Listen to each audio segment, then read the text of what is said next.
নমস্কার, social Times 23 পর্দায় তোমাদের স্বাগতম। জেআরবিটি গ্রুপ ডি এবং স্পেশাল এক্সিকিউটিভ যে সমস্ত চাকরির প্রত্যাশীরা রয়েছে, অনেকে আমাকে পার্সোনালি বলেছে এবং কমেন্টস করে বলেছে, অনেকে ফোন করেছে। তাদের মনে দু তিনটা প্রশ্ন রয়েছে যে বাই চান্স যদি রাজনীতিতে যদি কোনো অদলবদল হয়, যেহেতু সামনে লোকসভার রেজাল্ট ঘোষণা হবে, আমরা সবাই জানি যে 4 জুন 2024 এই ডেটটিতে কিন্তু লোকসভার রেজাল্ট ঘোষণা হবে। তোমরা অনেকেই ইতিমধ্যে অনেকগুলি সংবাদ মাধ্যম, তারপর সংবাদপত্রের মধ্যে কিন্তু বিভিন্ন আর্টিকেলস দেখে তোমরা অনেকেই কিন্তু দুশ্চিন্তায় পড়ে গেছো। ঠিক আছে, আমি স্ক্রিনে দিয়ে দিচ্ছি, একটা সংবাদপত্রের মধ্যে কিন্তু এই চিত্রটি ফুটে উঠেছে। তো এসব দেখে কিন্তু অনেকের মনেই কিন্তু অনেক রকম ডাউট সৃষ্টি হচ্ছে, অনেক চিন্তা ভাবনার সৃষ্টি হচ্ছে। তো আমরা বলছি না যে আগামী দিনে কোনো পার্টি বা রাজনীতির অদলবদল হবে, এরকম আমরা কোনো সময় বলছি না।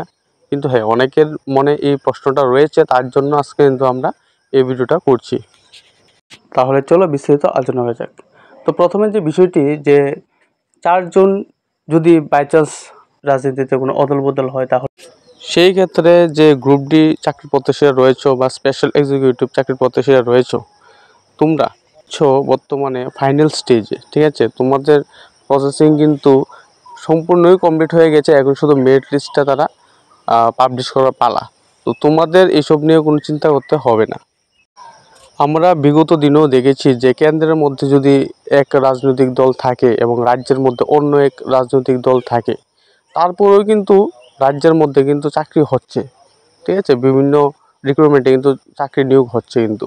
তো এরকম না যে কেন্দ্রের মধ্যে যদি অন্য কোনো দল থাকে এবং রাজ্যের মধ্যে অন্য কোনো দল থাকলে, দুটা ভিন্ন দল থাকলে দুই জায়গাতে, তো রাজ্যের মধ্যে চাকরি হয় না, এরকম কিন্তু নয়। ঠিক আছে, সমস্ত ধরনের চাকরি এখানে হবে এবং আপকামিং যেসব রিক্রুটমেন্ট রয়েছে এগুলো কিন্তু হবে। ঠিক আছে, তো স্পেশাল এক্সিকিউটিভ এবং জেআরবিটি গ্রুপ ডি যারা চাকরি প্রত্যাশী রয়েছে, তোমরা এসব নিয়ে তোমাদের দুশ্চিন্তা করার কোনো কারণ নেই। অবশ্যই বিভিন্ন রকম চাকরি হবে, নিয়োগ হবে। ঠিক আছে না, নিয়োগ বা চাকরি ছাড়া তো আর রাজ্য তো আর চলবে না। কারণ বিগত আমাদের বিভিন্ন পোস্টেই কিন্তু ক্রিয়েট করা হচ্ছে, নিয়োগ হচ্ছে। যারা আবার রিটায়ারমেন্টে যাচ্ছে, তাদের পোস্টগুলি খালি হচ্ছে, তো এগুলিতে আবার কিন্তু নতুন নিয়োগ হচ্ছে। তো এগুলি তো হয়েই থাকবে। আমরা যদি বিগত দিনে দেখি যে আমাদের ত্রিপুরা রাজ্যে তো আগে 2018 আগে অন্য পার্টি ছিল, কিন্তু কেন্দ্রের মধ্যে কিন্তু এই সেম রুলিং পার্টি ছিল। কিন্তু তারপরেও কিন্তু আমাদের ত্রিপুরা রাজ্যে অনেক রিক্রুটমেন্টই করেছে, অবশ্যই করেছে, প্রচুর রিক্রুটমেন্টই করেছে। তো এটা এটা কিন্তু লোকসভা রেজাল্টের উপর কোনো কিছুই গ্রুপ ডির উপর কোনো ইম্প্যাক্ট পড়বে না। ঠিক আছে, ওইখানে হয়তো চেঞ্জ হলে হবে বা না হলে না হবে, এটা পরের বিষয়। কিন্তু রাজ্যতে সেমই কিন্তু এই পার্টিটাই চলবে, যেটা এখন প্রসেসিং যেটা এখন বর্তমানে রয়েছে। তো এটাই বলবো, যাদের মনে অনেক ডাউট ছিল, অনেকে কিন্তু বিভিন্ন পত্রিকায় দেখে, বিভিন্ন যে আর্টিকেলস দেখে তাদের মনে একটু কনফিউশন এসে পড়ে বা বিভিন্ন দুশ্চিন্তা এসে পড়ে। তো তাদের জন্য এই ভিডিওটি করা হয়েছে। তো অবশ্যই আশা করি তুমি বুঝতে পেরেছো যে এরকম কিন্তু কোনো কিছুই হবে না, যে গ্রুপ ডিটা এটা কিন্তু হবে, বা অন্যান্য যে প্রসেসিংগুলি রয়েছে, যে রিক্রুটমেন্টগুলি রয়েছে বা আপকামিং যেগুলি এক্সাম হবে, সব কিছু কিন্তু হবে। ঠিক আছে, লোকসভা রেজাল্টের সঙ্গে কিন্তু এটার কোনো সম্পর্ক নেই। দ্বিতীয় যে বিষয়টি অনেকেই আমাকে বলেছে এটা সম্পর্কে ভিডিও করার জন্য, এই বিষয়টি হলো যে নেক্সটে গ্রুপ ডির জন্য কি আবার কোনো জমায়েত করতে হবে কিনা, জেআরবিটি দপ্তরে যেতে হবে কিনা। তো দেখো, তোমাদের অবশ্যই আরেকবার কিন্তু জেআরবিটি দপ্তর ভিজিট করতে হবে। ঠিক আছে, তবে আমি রাজ্য সরকারের কাছে অনুরোধ রাখবো যে অবশ্যই তোমাদের গ্রুপ ডি রেজাল্টটা যেন তাড়াতাড়ি পাবলিশ করে দেওয়া হয়। লোকসভার রেজাল্ট যেহেতু 4 জুন পাবলিশ হয়ে যাবে, তারপরেই 1-2 দিনের মধ্যেই, হাতে গোনা 1-2 দিনের মধ্যেই যেন জেআরবিটি গ্রুপ ডি রেজাল্টটা পাবলিশ করা হয়। এটা আমার একদম আমাদের চ্যানেল থেকে বিনম্র অনুরোধ থাকবে রাজ্য সরকারের প্রতি। তবু যদি রাজ্য পরিচালনায় কিন্তু বিভিন্ন বাধাবিঘ্ন এসে পড়ে, তারা যদি না দিতে পারে, তো অবশ্যই তোমরা অনেকেই চাইছো কিন্তু যে না, আরেকটা প্রোটেস্ট বলতে কি, একটা শান্তশিষ্ট একটা জমায়েত করার।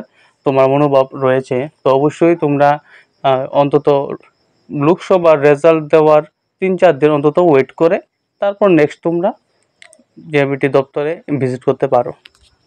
তো তোমরা স্ক্রিনে দেখতে পারো যে জুন মাসের যে ক্যালেন্ডারটা আমি এখানে দিয়ে দিয়েছি, এখানে কিন্তু লেখা আছে, দেখো যে 4 জুন, এটা কিন্তু মঙ্গলবারের দিন পরে, এই দিনে কিন্তু লোকসভার রেজাল্ট আউট হবে।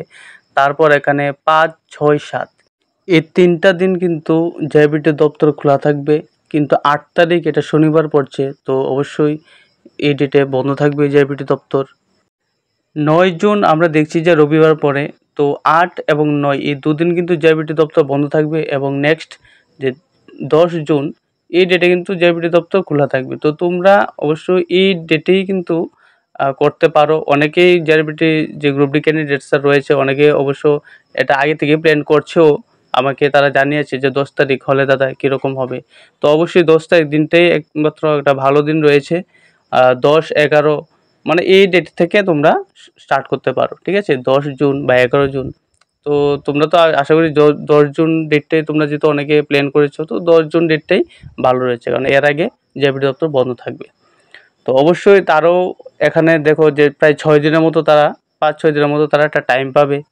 হ্যাঁ, হয়তো বা ওই 5-6 দিনের মধ্যে হয়তো দেখো জিআরবিটির রেজাল্টটা তারা পাবলিশ করে দিতে পারে, তাহলে তো খুব ভালো কথা। আর যদি না হয় তাহলে তোমরা 10 তারিখ মানে 10 জুন তোমরা নেক্সট একটা জমায়েত করার প্ল্যান করতে পারো। তো আশা করি তোমরা সবাই বুঝতে পারছো, এবং দেখো তোমাদের এনি ডাউট তোমরা কমেন্টস করলে আমি কিন্তু এটার রিপ্লাই দেওয়ার চেষ্টা করি। হয়তো মানে কমেন্টে রিপ্লাই করতে পারি না, তো ভিডিওর মাধ্যমে ভিডিও করে তোমাদেরকে জানিয়ে দিই, তাহলে সবাই কিন্তু এটা পৌঁছে যায়, এবং অনেকেরই মনের মধ্যে অনেক এমন তো ডাউট থাকে, তো এইগুলি কিন্তু তারা ক্লিয়ার হয়ে যায় অটোমেটিকলি। তো এটাই বলবো যে অবশ্যই তোমরা জিআরবিটি গ্রুপ ডি যারা রয়েছো তারা আর কিছুদিন ওয়েট করো। আর আমার যতটুকু বা আমি যতটুকু আপডেট নিয়েছি যে জুন মাসের 10 থেকে 20 তারিখ এই 10টা দিনের মধ্যে কিন্তু রেজাল্ট পাবলিশ হওয়ার চান্স অনেকটাই বেশি। কিন্তু হ্যাঁ, এখন দেখছি যে একটা পঞ্চায়েত ইলেকশন সামনে একটা প্রস্তুতি চলছে, কিন্তু তবু আমি পজিটিভ রয়েছি যে রেজাল্টটা পঞ্চায়েত ইলেকশন আগে দিয়ে দেবে, যতটুকু মানে আপডেট পেয়েছি। দেখো অনেক সময় কি হয় যে আমাদের যে অনেক সময় মাননীয় মন্ত্রীরাও কিন্তু অনেক সময় বলে যে রেজাল্টটা, যেমন আমরা এর আগে দেখেছি যে হঠাৎ রেজাল্ট দিয়ে দেবে বা কিছুক্ষণের মধ্যে রেজাল্ট পাবলিশ হয়ে যাবে। তো এরকম কথার পরও দেখেছি যে 2 দিন কিন্তু লেট হয়েছে। তো এটা তাদের কোনো ভুল নয়, মানে তারাও চাইছে যে রেজাল্টটা পাবলিশ করে দিতে, কিন্তু এই রেজাল্ট বা এতগুলা পোস্টের যে একটা বিষয়, এটা কিন্তু খুব বড় একটা বিষয়, ঠিক আছে। এটা কিন্তু কোনো ছোটো মোটো জিনিস নয় যে যে কোনো সময় একটা স্টেপ নেওয়া যায়।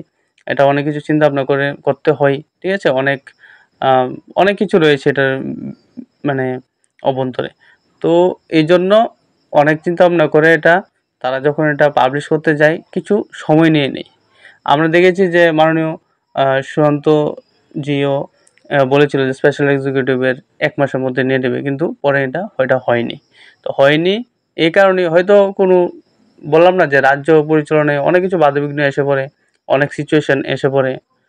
হয়তো তারা চায় একরকম, কিন্তু দেখা যায় বিভিন্ন সমস্যা সৃষ্টি হয়ে যায় তৎক্ষণাৎ। তো এর জন্য কিন্তু অনেক কিছু কিন্তু মানে পিছিয়ে যায়। তো অবশ্যই বেকারদের এটা ভালো লাগে না। বেকাররা চায় যে সঠিক সময়ে যেন তাদের রিক্রুটমেন্টগুলি প্রসেসিংটা কমপ্লিট হয়ে যায় এবং সবাই যেন বেকারত্ব জীবন থেকে মুক্তি পায়। আশা করি তোমাদের ডাউটগুলি ক্লিয়ার হয়েছে।